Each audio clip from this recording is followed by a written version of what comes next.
Hi guys, so today we're going to be looking at chapter 7 review. So let me get started.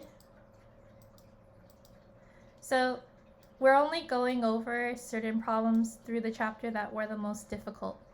So let's start off with section 1, adding and subtracting polynomials. The question is asking you to write the polynomial in standard form, and you're going to identify the degree and the leading coefficient of the polynomial. Then afterwards classify the polynomial by the number of terms it has. And the question here is negative 7m to the power of 9 plus 2m to the power of 3. So I'll give you a few minutes to work on this problem on your own first. Okay. So right here, if you have negative 7m to the power of 9 plus 2m to the power of 3, first thing you want to do is find out what the standard form is. So I'm looking for a standard form. Now, if I'm looking for the standard form, I need to find out the degree of each term shown here. So the degree of negative 7m to the power of 9, that would just be 9 because remember that the degree only focuses on the exponent to the variable. So same thing with 2m to the power of 3, the degree would be positive 3. And so because of that, we're going to find the degrees from greatest to smallest here. So we get negative 7m to the power of 9 plus 2m to the power of 3 as our answer. Now let's look at identifying the degree of the polynomial. If we're looking for degree of a polynomial, we're looking at the highest degree here of each term. So right here is the highest degree. The highest degree was 9, so that means that the degree of this polynomial is also 9. And then the other one is leading coefficient. If we're looking at the leading coefficient, what I'm going to look at is the first number of the standard form. And the first number of the standard form here is the negative 7. So right here, my leading coefficient is going to be negative 7. Then the last one is classifying the polynomials by terms. So we want to find the classification here. If I'm finding the classification, what I want to do is see how many terms there are here. And it looks like we have one term, we have another term. So since we have two terms, that means that we're going to have a binomial. Remember that that means 2. Okay. So let me clear this. And then let's continue on with the next slide. Next slide is from section 2. It was multiplying polynomials. You're asked here to find the product of the following polynomial. You have p to the power 2 plus 3p, and it's multiplying with 5p to the power 2 minus 3. So I'll give you a few minutes to work on this problem on your own.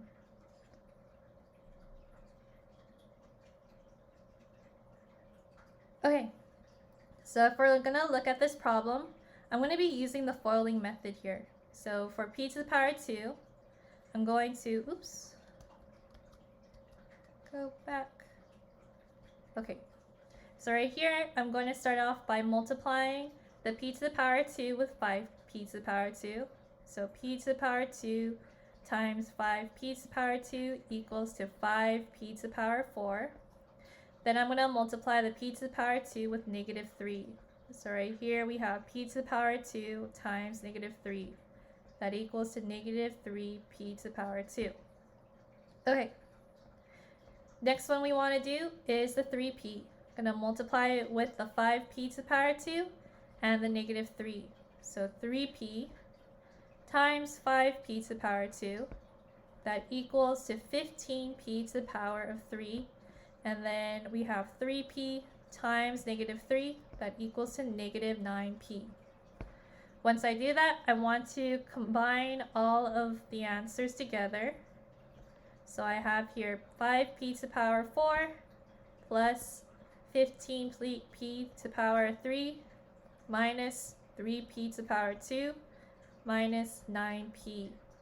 And since there's nothing to combine, that would be my final answer. Alright, let me clear it. And then right here we have 7.3 special products of polynomials. So I want you to find the product of 7n minus 3 to the power 2. So I'll give you a few minutes to work on this on your own.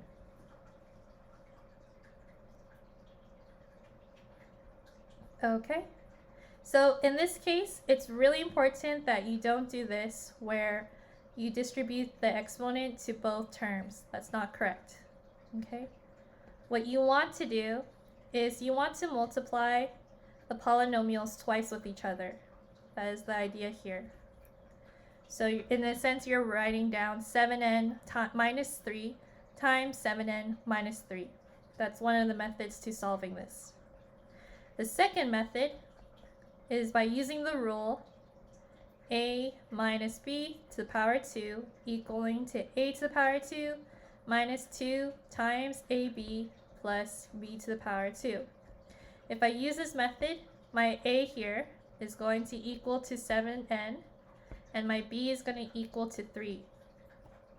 So I get here 7n to the power 2 minus 2 times 7n times 3 plus 3 to the power of 2. So when I do that, you make sure to distribute the 2 to both the n and to the 7. So I get here 7 to the power 2 times n to the power 2. And then 2 times 7 times 3 equals to 42. And we're going to multiply that with n. And then 3 to the power 2 equals to 9. So I'm left with 49 n to the power 2 minus 42n plus 9 as my answer. Cool. Okay, so let me clear the slide. Then let's look at the last one.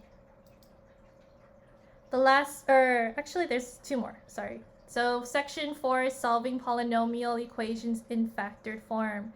If we have here 3m minus 1 to the power 2, multiplying with m plus 7, and we're trying to find out what m equals to, the first thing I need to do is separate my 3m minus 1. So instead of having just one of those, I get 3m minus 1 times 3m minus 1, multiplying with m plus 7, equaling to 0. Once I do that, I'm going to separate them into equations. So I'm left with 3m minus 1 equaling to 0, 3m minus 1 equaling to 0, and m plus 7 equaling to 0. So right here, if I were to solve for 3m plus minus 1 equaling 0, I'm going to add 1 to both sides. Then I'm left with 3m equaling to 1. Then I'm going to divide 3 on both sides. When I do that, I'm left with m equaling to 1 over 3. And the same thing goes for this equation too. M is going to equal to 1 over 3. And then for the last one, we have m plus 7. So I'm going to subtract 7 on both sides. When I do that, I'm left with m equaling to negative 7. So my two answers are going to be m equals to negative 7 and m equals to 1 over 3. Cool. Let me clear it. Last one. So right here we're asked to factor polynomials completely from section 8, and it's asking you to factor out 81c to the power 4 minus 9c to the power 2. So if you were to solve or factor completely, what would you get here? Okay, so right here we have two terms, which means that we could probably factor something out or divide something. Seems like I could divide a 9 from both of them. I could also divide a 2 from c to the power 2 from both of them. So if I take out 9c to the power 2, I'm left with 9c to the power 2 minus 1. Now, if I look at the inside here, I want to check to make sure if there is anything here I could square root. So right here I could square root the 9c to the power 2, and I can also square root the 1. So if I do that, that means that I can use the formula a to the power 2 minus b to the power 2 equaling to a minus b times a plus b. So if that's the case, I want to find out what my a to the power 2 is. My a to the power 2 is going to be the 9c to the power 2. And if I square root both of them, then I get a equaling to the square root of 9 and the square root of c to the power 2, which would be 3c. And then for b to the power 2, we have 1 here. So if I square root both of them, I'm left with b equaling to 1. So seems like we're left with 9c to the power 2, 3c minus 1, and 3c plus 1. And so that would be my answer in the end. Okay, so hopefully this helped. Good luck.